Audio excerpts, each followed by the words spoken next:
Sí, señoras y señores, el Decano, campeones, sí, señores, ganaron la pulseada para estar en la Copa Libertadores de América.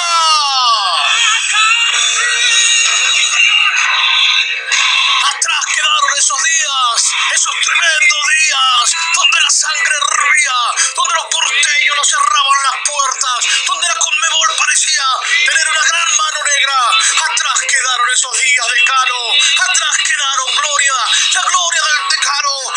Gabriel Milito, olvidate Gabriel Milito, andate Gabriel Milito, deja de llorar, dejen de llorar, deja de llorar Moyano, dejen de llorar todo, el Deca a la Copa Libertadores, gracias Dios, el Deca a la Copa Libertadores, clasificado con lo que es de uno, nos lo ganamos en